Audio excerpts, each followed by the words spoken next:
My name is Mary Sullivan and I'm 35 years old. I'm a trauma surgeon, which means I'm trained to walk into blood, panic, broken bones, screaming families, and still know exactly what must be done first.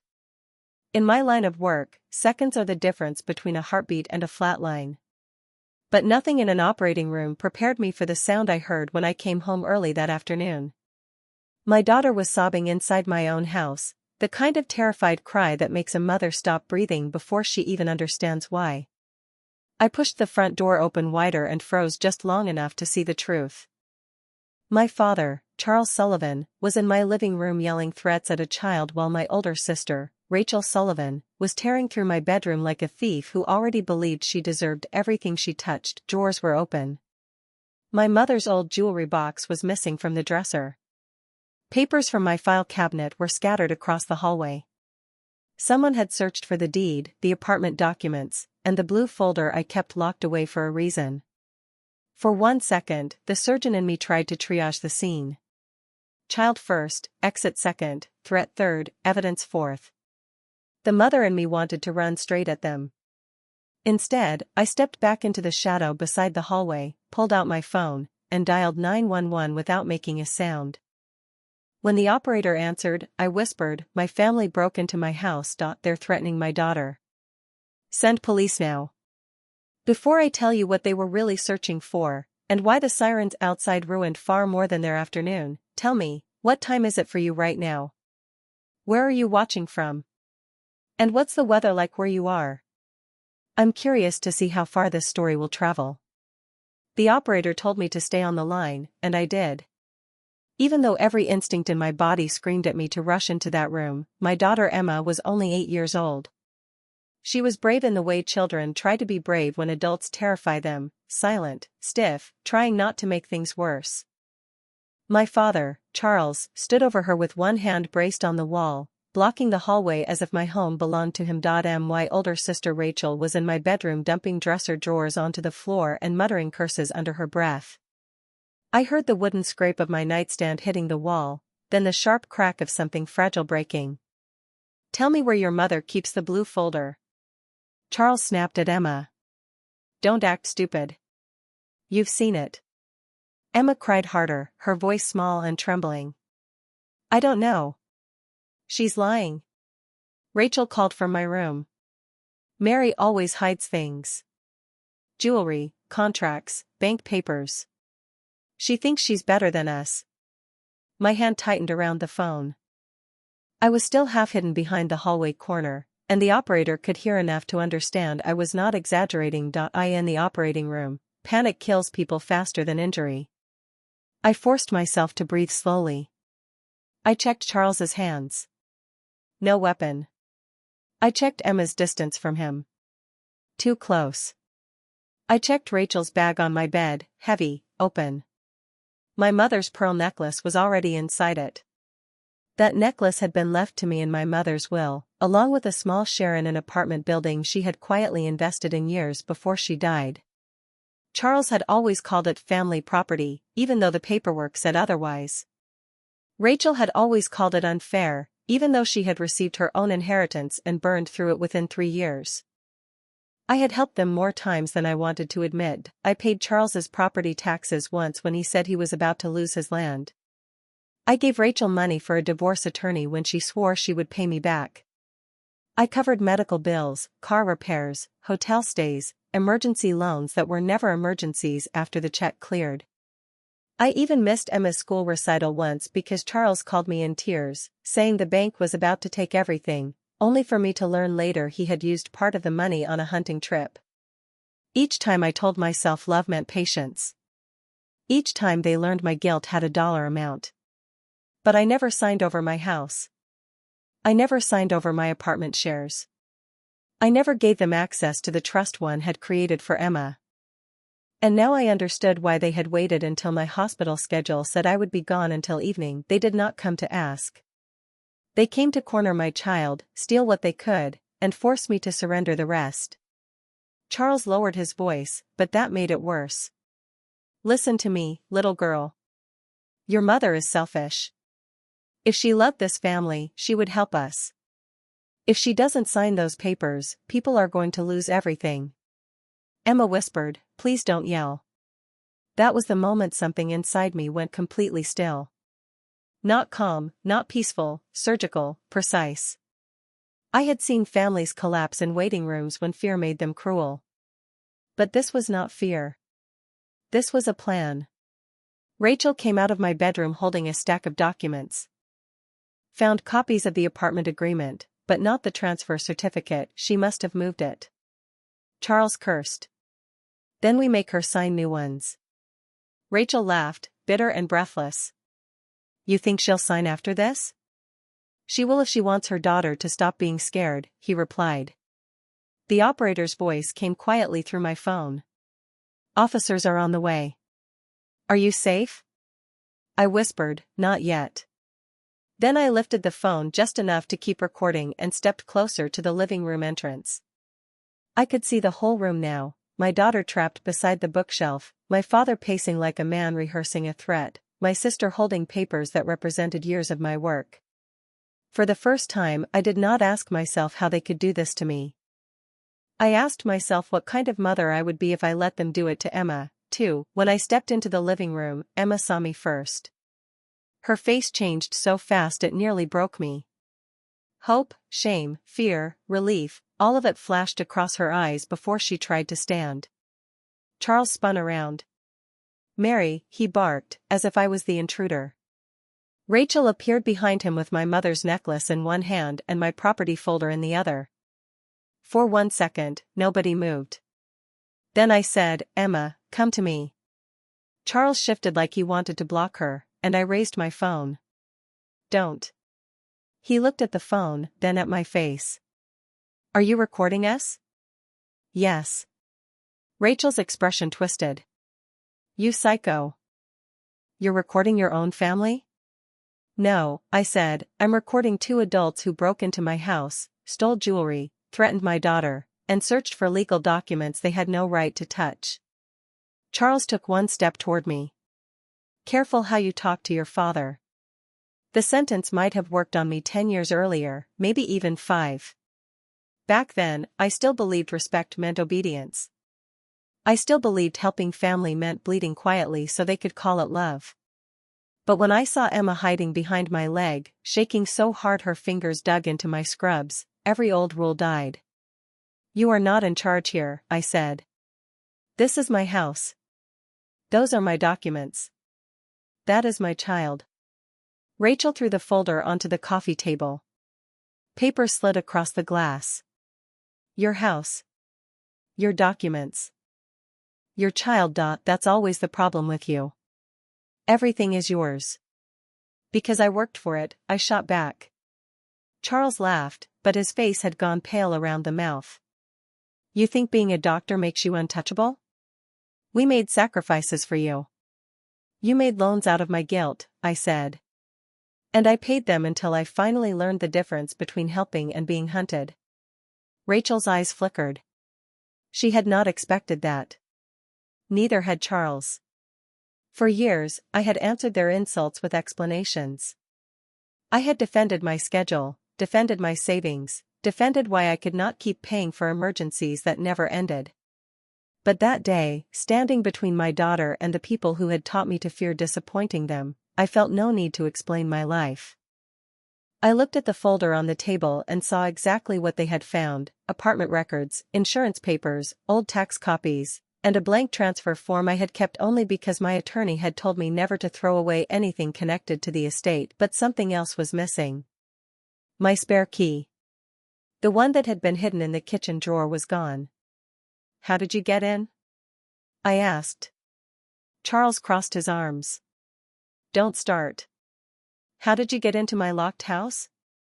Rachel's lips pressed together. I looked at her bag.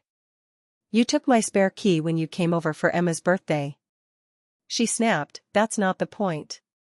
It is now, I replied. Charles slammed his hand on the coffee table so hard Emma flinched. My arm went around her immediately. Sign the papers, he growled. Rachel's lender needs collateral, and my land is already tied up. If you transfer your apartment share temporarily, we can fix everything. Temporarily, I repeated. Is that what you call forging my name? His eyes narrowed. Rachel said too quickly, nobody forged anything. I turned my phone so they could see the active call timer. Police are coming. For the first time, silence hit the room. Outside, faint but growing, sirens began to cut through the air. Charles's face changed from rage to calculation. Mary, listen to me. Tell them it was a misunderstanding. Tell them you overreacted. Rachel stepped closer, suddenly softer, suddenly desperate. Please, you don't understand what this will do to us. I almost asked what terrifying a child would do to Emma, but I already knew they would not care until the consequences reached their own doorstep. You still think this is about what happens to you? I said. Charles lowered his voice. You are making a mistake you can't undo. I looked at my daughter, then at my sister's bag, then at my father standing in the center of the home I had built after years of double shifts and grief. No, I said, for once I'm going to tell the truth. The siren stopped so close that the windows trembled. Charles moved first, not toward the door, but toward me. He reached for my wrist, and I stepped back just as the front door opened behind him. Two officers entered with the kind of calm authority that makes guilty people suddenly remember manners. Police, one of them called. Everyone stay where you are. Charles released the space between us like it had burned him. Rachel shoved my mother's necklace deeper into her bag, but one officer saw it. I saw him see it. That tiny movement became the first crack in their performance. Officers, Charles said, lifting both hands in a wounded, fatherly gesture. This is a family disagreement. My daughter is tired from work. She's emotional. I almost laughed. Emotional? That was always the word men like him used when a woman stopped obeying. Officer Williams looked at me. Ma'am, are you the caller? Yes, my name is Mary Sullivan. This is my home. My father and sister entered without permission, searched my bedroom, stole jewelry, threatened my daughter, and tried to pressure me into signing property documents. Rachel exploded. That is a lie. Emma pressed her face into my side. I kept one hand on her shoulder and held out my phone with the other. The 911 call is still connected. I also recorded the last several minutes. Charles's eyes turned cold. Mary, one word, a warning. Officer Williams stepped between us. Sir, do not speak to her right now. The second officer, Thompson, asked Rachel to put her bag on the floor. She refused. He asked again. Her hand shook as she dropped it. When he opened it, the living room went silent in a way I will never forget. My mother's pearl necklace, 2 rings, my spare key, a folded transfer form, and a notary stamp that did not belong to anyone in my house. I looked at the notary stamp and felt a chill that had nothing to do with the open door. They hadn't just come to ask for a signature, they had come prepared to create one. But as the officers began to separate them for questioning, I realized my father was looking at a specific floorboard in the hallway, the one right outside my bedroom. He wasn't worried about the necklace. He was worried about what was under the blue folder. Because while they thought they were stealing an apartment share to pay off Rachel's debts, they had no idea that Grandpa had left me something else, something that proved the very house my parents had just sold to a developer wasn't even theirs to sell. Several pages with my name already typed into signature lines fluttered in the breeze from the open door. Officer Thompson's jaw tightened. Whose documents are these? He asked, his voice dropping an octave into that dangerous territory where family matter becomes criminal investigation. Rachel looked at Charles, her eyes wide and searching for a lie that would hold water. Charles looked at the floor, his face a mask of stone. That was all the answer anyone needed. The officers began to move with a new kind of purpose.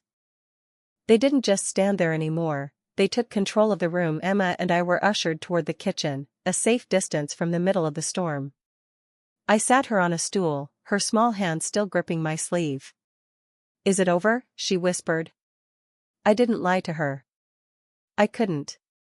The police are here to help us, Emma. Just stay here. In the living room, Rachel started crying, but as a trauma surgeon, I've seen enough genuine shock to know the difference between a broken heart and a broken plan. Her tears weren't from guilt, they were the panicked reaction of a predator that had suddenly become the prey. Charles, ever the salesman, tried one last mask. "Officers, look at me," he said, smoothing his shirt. "I'm a grandfather. I was trying to protect my family from financial ruin. My daughter here, Mary, she's been successful, but she's become distant. We were just trying to ensure our family legacy survived." Officer Williams didn't even look up from the notary stamp he was bagging. "By threatening a child and forging documents, sir?" Charles's face hardened, the grandfatherly warmth evaporating instantly. "You don't understand our situation." "I understand what I heard on the 911 call," the officer replied. "And I understand that people don't bring fake notary stamps to family discussions." Rachel suddenly screamed, her voice cracking as she pointed a manicured finger at me. "Mary set us up. She knew we were coming. She probably left those documents out on purpose just to trap us." That sentence almost made me smile. I hadn't set them up. I had simply stopped being the safety net for their freefall. My house had cameras because Rachel had once borrowed a diamond bracelet and insisted for 3 months that I must have misplaced it, only for me to find a pawnshop receipt in her car. My locks had digital logs because Charles had a habit of showing up when I was at the hospital, letting himself in just to check the pipes, and leaving with a bottle of my best wine and whatever cash was in my emergency jar. I hadn't set a trap, I had built a fortress, and they had simply been the ones to prove why I needed it. As Thompson began the process of cuffing Charles, my father turned his head toward me. His eyes were cold, filled with a resentment that went back decades. "You're going to destroy this family for a few pieces of paper, Mary, after everything we did for you?" I looked at him as the metal clicked around his wrists. "No," I said, my voice as steady as it is when I'm closing an artery. "I'm protecting what's left of it. The family you're talking about died the second you made my daughter cry." Rachel's arrest was much louder.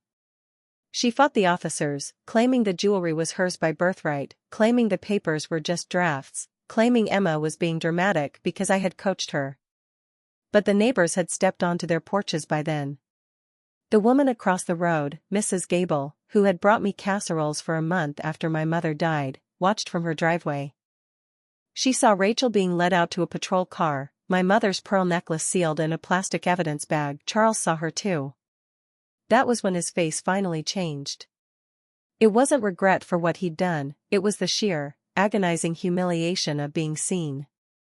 For a man like Charles Sullivan, being a criminal was manageable, but being a disgrace was a death sentence.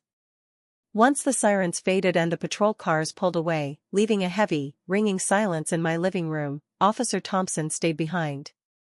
He helped me pick up the scattered papers, his movements methodical. He asked if we had somewhere safe to stay. I looked around at the drawers emptied onto the floor, the broken picture frame of my graduation, and the coffee table covered in evidence of a betrayal I still couldn't fully process. "We'll be okay," I said. "I'm changing the codes tonight." He handed me a card. "Dr. Sullivan, this is more than just a domestic disturbance. A detective will be calling you." The fact that they had a notary stamp and pre-filled transfer forms suggests a high level of premeditation. "We also found something else in your father's pocket." He pulled out a small, folded map of a property I recognized instantly. It was the Old Hill Estate, my childhood home. A chill ran down my spine that had nothing to do with the open front door. "Why did he have that?" "He told the other officer it was worthless now anyway," Thompson said. "Does that mean anything to you?" I looked at the map. I knew Charles and Rachel had been trying to sell that house for months. They told me they were the sole heirs. They told me it was their right to sell it to pay off the debts our mother had supposedly left behind. But they didn't know that 3 weeks before Grandpa Elias passed away, he had called me to his bedside at the hospital. Grandpa Elias was a man of few words, but he was the only one who saw me. He saw the hours I worked. He saw how Charles treated me like a bank and how Rachel treated me like a rival. He had held my hand, his grip surprisingly strong for a man of 90, and whispered, "Mary, don't let them burn the house down just to keep themselves warm, look under the blue." I had thought he was hallucinating from the morphine. I thought he was talking about the blue folders in his study. But standing in my hallway now, looking at the floorboard Charles had been staring at right before the police took him away, the one right outside my bedroom, I realized he wasn't talking about his house. He was talking about mine. Grandpa Elias had helped me with the down payment on this house 5 years ago. He had spent 2 weeks here helping me renovate before I moved in. He had insisted on fixing the floorboards himself. I walked to the hallway, my heart hammering against my ribs. I knelt on the hardwood, feeling for the slight gap near the baseboard. It was the blue folder they had been searching for, the one on the table, but they hadn't looked under where it was stored. I pried the board up with a kitchen knife. Inside wasn't just money or jewelry. It was a weather-beaten, yellowed envelope sealed with wax. I opened it with shaking fingers while Emma watched from the kitchen door. It was a deed. But not for my house. It was a grant deed for the Old Hill estate, signed by Grandpa Elias and notarized 4 years ago. It didn't transfer the house to Charles or Rachel. It transferred the entire property, including the 12 acres of prime development land surrounding it, directly to me, Mary Sullivan. There was a note clipped to the back in a shaky, elegant script, ** Mary, your father will try to sell the past to pay for his future. Don't let him. This land is for Emma's medical school, for your retirement, for the only Sullivan who actually knows the value of a hard day's work. I filed a copy with a friend in the county records office under a confidential trust that only triggers upon an attempted sale. Let them try, Mary. Let them show their hand. **. I sat on the floor, the paper heavy in my lap. My father and sister hadn't just broken into my home to steal a few apartment shares. They had already sold the childhood home to a developer named Marcus Thorne for $2.5 million. They had taken a massive deposit. They had probably already spent half of it. But the sale was illegal, they didn't own the house. I did. And because they had promised clear title to a developer who didn't take kindly to being defrauded, they were in a hole so deep they had tried to break into my house to find my copy of the deed to destroy it, or to find enough of my assets to pay back the developer before he realized he'd been conned. "Mom?" Emma asked, stepping closer. "What is it?" I looked at the deed, then at the map Officer Thompson had given me. "It's a miracle, Emma," I said, though it felt more like a weapon. "It's the reason Grandpa was so quiet during those last visits. He was waiting for this moment." The realization hit me with the force of a physical blow. The financial ruin Charles mentioned wasn't about property taxes or bad luck. It was about a multi-million-dollar fraud they had committed against a powerful developer, using a house they didn't own as collateral. They had gambled everything on the hope that I would never find this paper. They thought I was too busy saving lives to notice they were stealing mine. I picked up the phone and called Kevin, my attorney. It was late, but he answered on the second ring. "Mary? Is everything okay?" I saw the alerts. "Kevin," I said, my voice cold and surgical. "I need you to look up a confidential trust filed by Elias Sullivan 4 years ago. And then I need you to find out who Marcus Thorne is. My father and sister just tried to steal my house, but I think they accidentally handed me the keys to theirs." "Mary, what are you talking about?" "They sold the childhood home, Kevin, they signed the contracts. They took the money. But I'm holding the deed that says they never had the right to touch a single brick." There was a long silence on the other end of the line. I could hear Kevin shifting in his chair, the sound of a pen clicking. "If they sold property they didn't own, and took money for it, that's not just a family dispute, Mary. That's grand larceny and real estate fraud. The developer will come after them with everything they have." "Why were they at your house today?" "Because they needed my signature on a correction form to hide the fact that the title was flagged," I said, looking at the papers on my table. "They weren't just asking for help. They were trying to force me to co-sign their crime so I'd be just as guilty as they were." "Don't touch anything," Kevin warned. "I'm coming over." "And Mary?" If that deed is what you say it is, your father isn't just going to jail for a break-in. He's never coming back. I hung up the phone and looked at my daughter. The fear was still there in her eyes, but underneath it, I saw the same steel that Grandpa Elias had seen in me. I realized then that the blue folder wasn't the end of the story. It was just the opening of the wound. And as a surgeon, I knew that sometimes, to save the patient, you have to cut deep enough to remove the rod entirely. But as I began to pack a bag for Emma, a pair of headlights swung into my driveway. Not a police car. Not Kevin's sedan. It was a black SUV, expensive and imposing. A man in a tailored suit stepped out, looking at my house with the calculated expression of someone who was used to owning everything he looked at. It was Marcus Thorne, the developer. And he didn't look like he was here to talk about family. He looked like a man who had just realized he'd been robbed, and he was looking for someone to pay the bill. Marcus Thorne didn't wait for an invitation. He walked up the porch steps with the heavy, rhythmic stride of a man who owned the ground he walked on. He was younger than I expected, maybe in his early 40s, with silvering temples and eyes that looked like they were constantly calculating the cost per square foot of everything in his field of vision.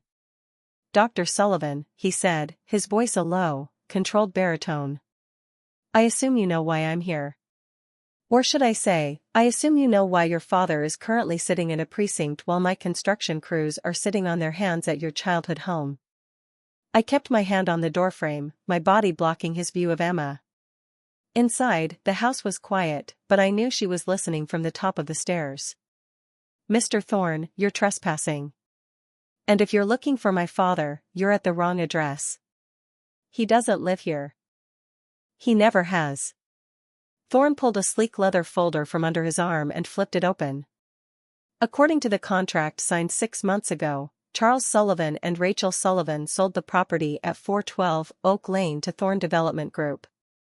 I've already sunk $3 million into the site preparation. But this morning, my title insurance company flagged a secondary deed. A confidential trust filed by an Elias Sullivan. It seems there's a discrepancy regarding who actually held the right to sell. He looked at me then, his gaze sharpening. "Your father told me you were difficult. He said you were trying to extort more money from the estate and that you were mentally unstable due to the pressures of your job. He told me he just needed your signature on a minor clerical correction to finalize the title, but when I sent my representative to the jail to see him after the arrest, he started talking about a blue folder. He told me you stole it. He told me you were trying to ruin the deal of a lifetime." I felt a cold laugh bubble up in my throat. Mentally unstable? Extortion? Charles was more creative than I gave him credit for. "My father is a lot of things, Mr. Thorne, but a legal owner of that property isn't one of them. My grandfather, Elias, knew exactly what Charles was. He knew that if he left the house to his son, it would be gambled away or sold for a quick fix within a year. So he didn't leave it to him." I stepped back and signaled for Thorne to enter. I didn't want the neighbors seeing this, and I needed him to see the truth. I led him to the kitchen table where the blue folder lay open like an autopsied heart. "This is the deed," I said, sliding the heavy, cream-colored paper toward him. "It's not a secondary deed. It's the primary one. My grandfather placed the house in a strict testamentary trust. Charles had a right to occupy as long as he maintained the taxes and insurance. But the moment he attempted to encumber or sell the property, the title automatically triggered a full transfer to me. He never had the right to sign your contract, Mr. Thorne. He sold you a house that belongs entirely to Mary Sullivan."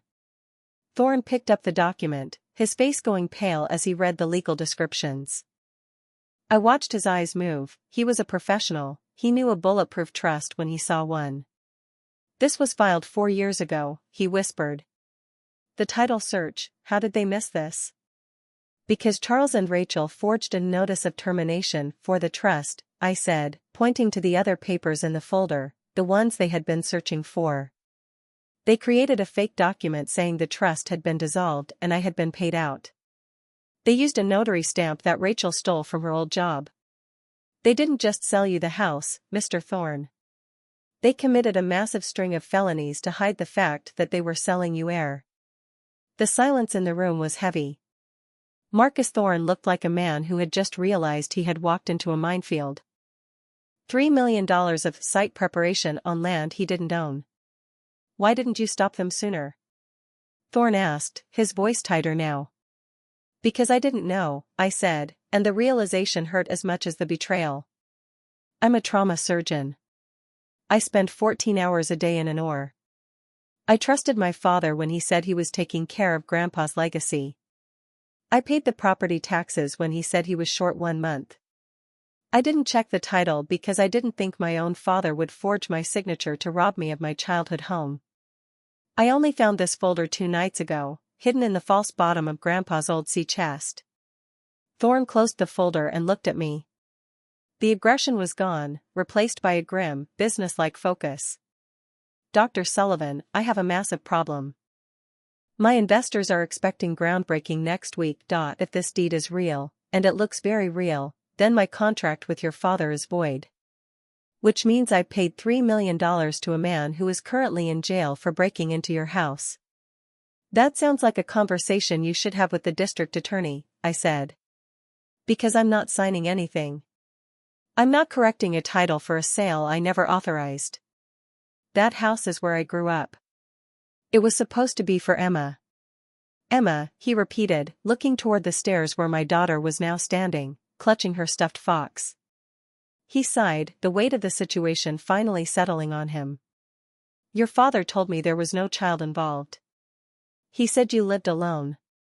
Charles tells a lot of stories, I replied.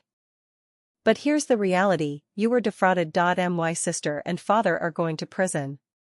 And I am the sole owner of 412 Oak Lane.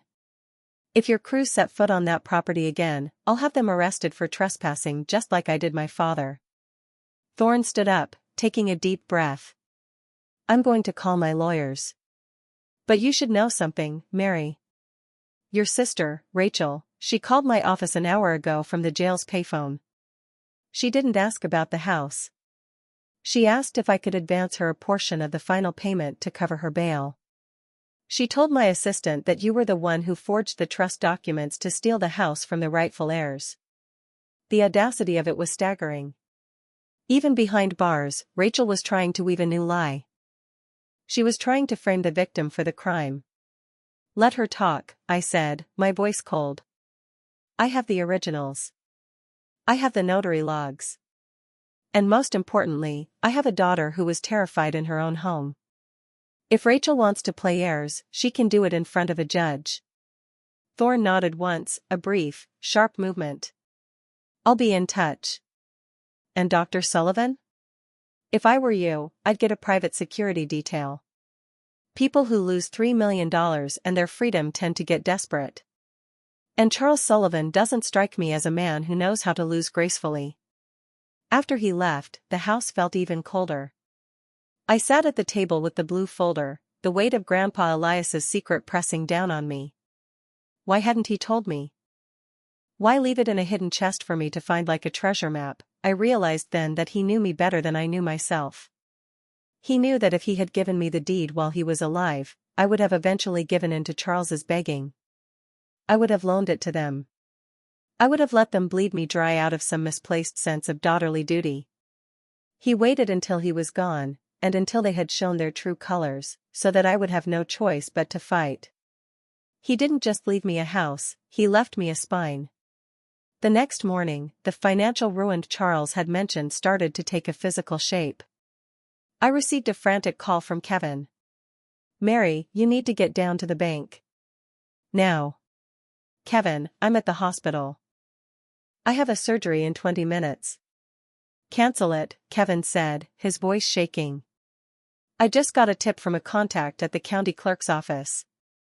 Charles didn't just sell the house to Thorne. He took out 3 private equity loans against the property using your forged identity.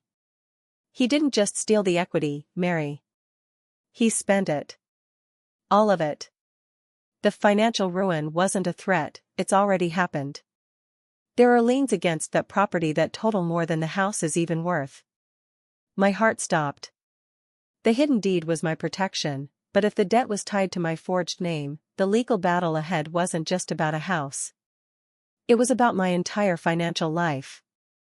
How much, Kevin?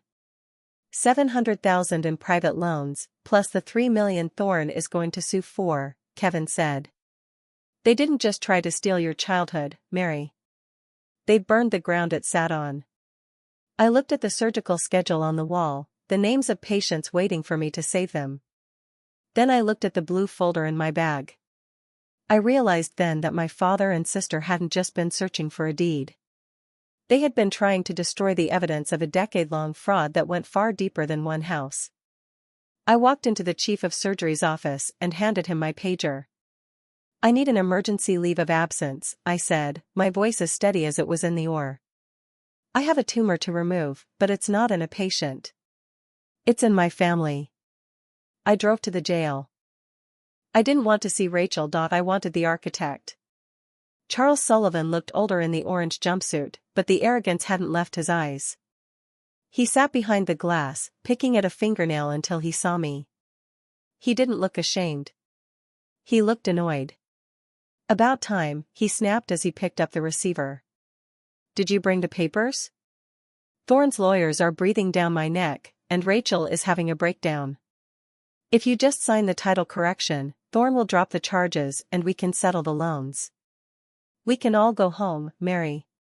Just stop being so stubborn.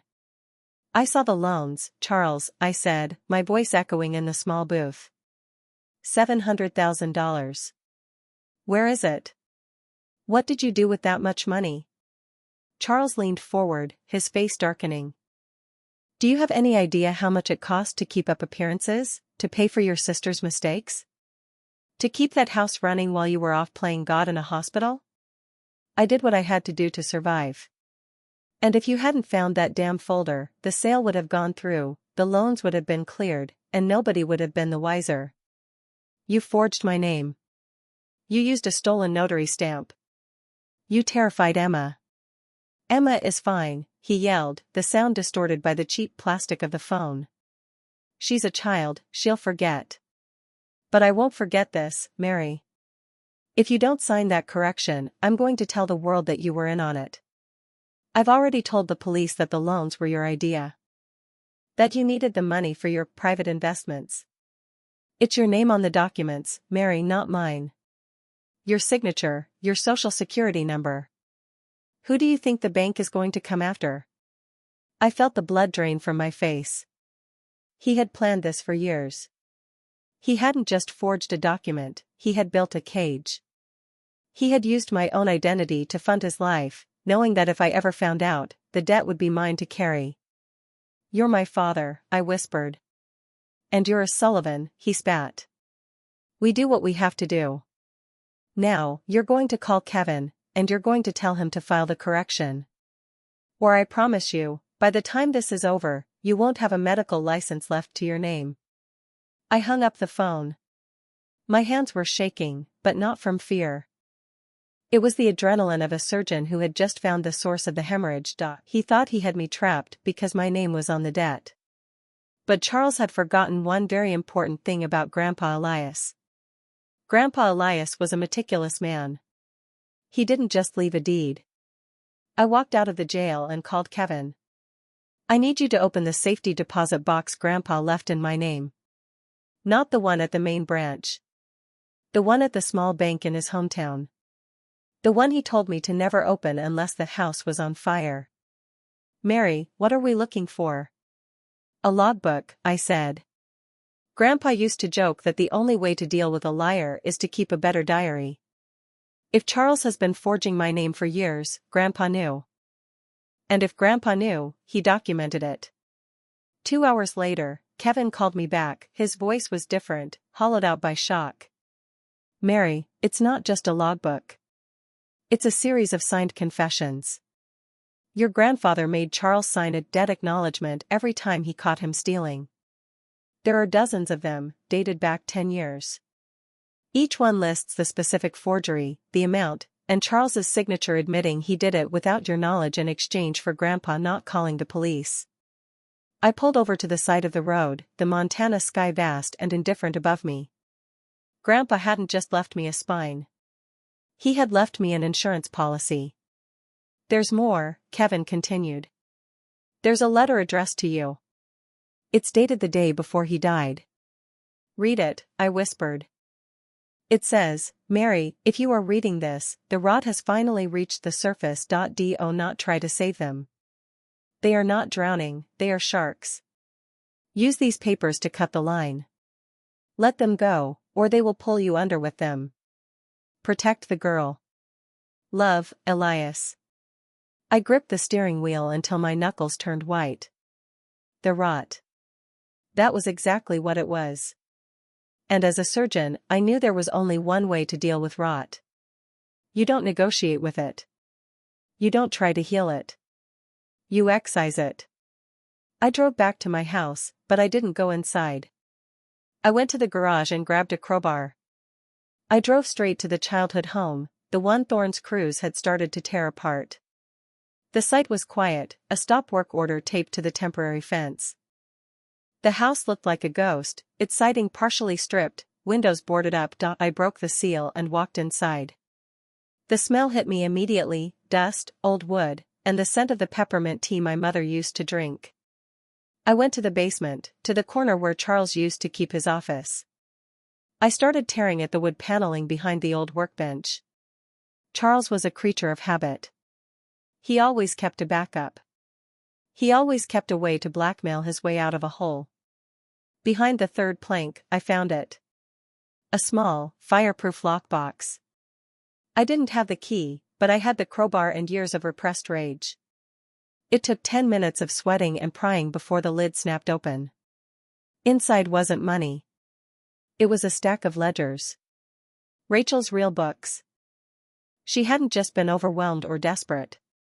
She had been running a kickback scheme through the property management company she worked for, using our family properties as a front to launder money for local contractors, and Charles had been her silent partner, taking a cut of every repair that was never actually made.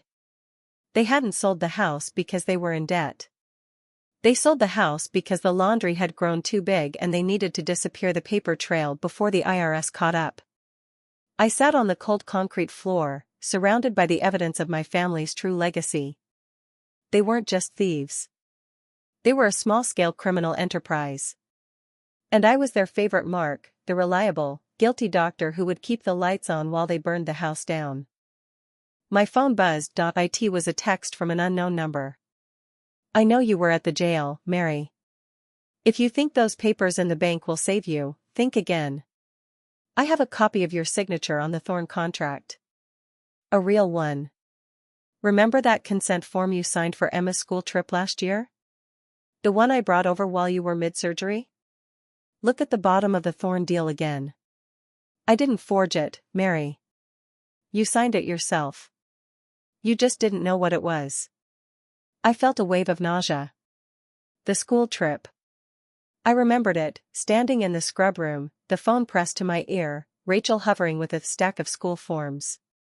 I had signed where she pointed, trusting her, my mind already on the open chest cavity waiting for me in the OR. She hadn't just robbed me. She had tricked me into participating in my own destruction. I looked at the ledgers in my lap. Rachel thought she was the smartest person in the room. She thought that one signature, obtained by fraud, was her get-out-of-jail-free card. But she forgot that a contract signed under duress or deception is as worthless as the paper it's printed on. I stood up, shaking the dust from my scrubs. I wasn't the victim anymore. I was the investigator. I called Marcus Thorne. Mr. Thorne, I said when he answered. I have something you're going to want to see. And I think it's time we discuss a new deal. One where you get your development, and I get the one thing my father and sister have been trying to take from me for 35 years. And what's that? Thorne asked. Justice, I said. And the total, permanent removal of the Sullivan name from anything I ever touch again. But as I walked toward my car, a second black SUV pulled into the driveway of the childhood home. This one didn't belong to Marcus Thorne. 2 men in windbreakers stepped out. On the back, in bold yellow letters, were 3 characters that made the situation go from a family feud to a federal nightmare. FBI. One of the agents, a woman with a sharp bob and a badge clipped to her belt, approached me. "Mary Sullivan? I'm Special Agent Vance. We've been monitoring your sister's consulting firm for 18 months. We were wondering when you were going to finally stop paying their bills and start looking at their books." I looked at the ledgers in my hand. "I just found them," I said, my voice barely a whisper. "Good," Vance said, her eyes landing on the box. "Because your father just tried to pin a $3 million wire fraud charge on you. And unless you have something that proves he's the one pulling the strings, we're going to have to take you in for questioning." The hidden deed was no longer just about a house. It was my only hope of staying out of a federal prison. I realized then that Charles and Rachel weren't just trying to steal my money, they were trying to make me the fall girl for a decade of federal crimes. "I have more than a deed," I said, handing her the ledgers. "I have the blueprints for their entire collapse." But as Agent Vance reached for the books, my phone rang again. It was Emma's school. "Dr. Sullivan? This is the front desk. Your sister, Rachel, just called. She said there was a family emergency and that her lawyer would be coming to pick up Emma in 10 minutes. We told her we needed your verbal confirmation." The world tilted. Rachel was in jail, she couldn't pick up Emma.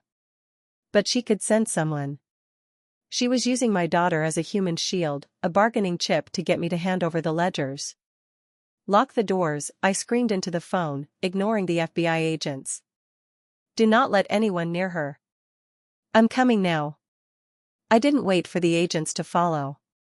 I jumped into my car, the gravel spraying as I peeled out. The house, the deed, the millions of dollars, none of it mattered. The rod hadn't just reached the surface. It was trying to take the only thing I had left that was pure. As I raced toward the school, I saw a familiar car in my rearview mirror. A silver sedan I hadn't seen in years. It was the car my father's associate used to drive. They weren't just trying to frame me. They were trying to disappear the only witness who could truly hurt them. I pushed the pedal to the floor, my surgical heart beating with a new kind of rhythm. This wasn't a surgery anymore. This was a war.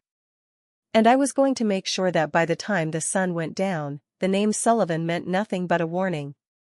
I skidded into the school parking lot, the tires of my car screaming as I jumped out before the engine even stopped.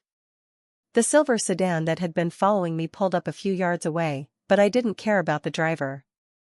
I only cared about the small girl standing by the glass doors of the lobby. I burst through the entrance just as a man in a dark suit was leaning down to speak to Emma. I didn't think, I moved. I stepped between them, my surgical precision replaced by a mother's raw instinct. "Step away from my daughter," I said, my voice vibrating with a lethal quiet. The man looked up, startled. "Dr. Sullivan? I'm here on behalf of your sister, Rachel. There's been a misunderstanding." "The only misunderstanding is that you thought you were leaving with her," I interrupted. Behind me, the school's security guard stepped forward, but the situation ended before it could escalate.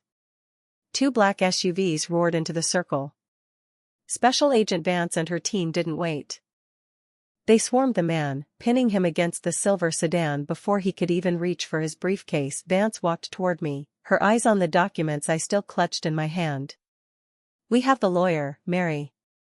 And we just picked up your father at the childhood home. He was trying to load a safe into his truck." I hugged Emma tightly, feeling her heart rate finally begin to slow against my chest. "It's over, sweetie," I whispered. "I promise." The final piece of the puzzle fell into place that evening at the precinct. Grandpa hadn't just left me a house, he had left me an insurance policy. When Agent Vance opened the hidden deed folder, she found more than just property lines. Taped to the inside of the leather binding was a micro-SD card and a notarized confession Grandpa had written 3 months before he died. He had known. Grandpa had known that Charles was stealing from the family business and that Rachel was helping him hide the money through her consulting firm. He knew they would eventually come for me, the only one with a clean record they could tarnish. The deed wasn't just a gift, it was a trap for them and a shield for me.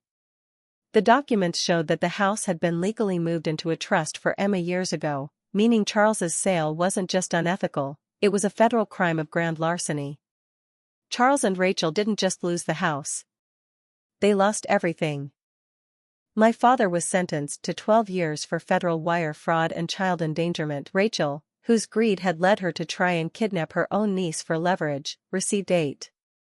As a trauma surgeon, I spend my life trying to save things that are broken. But as I watched the Sullivan name be stripped from the legal titles of my life, I realized that some things aren't meant to be saved.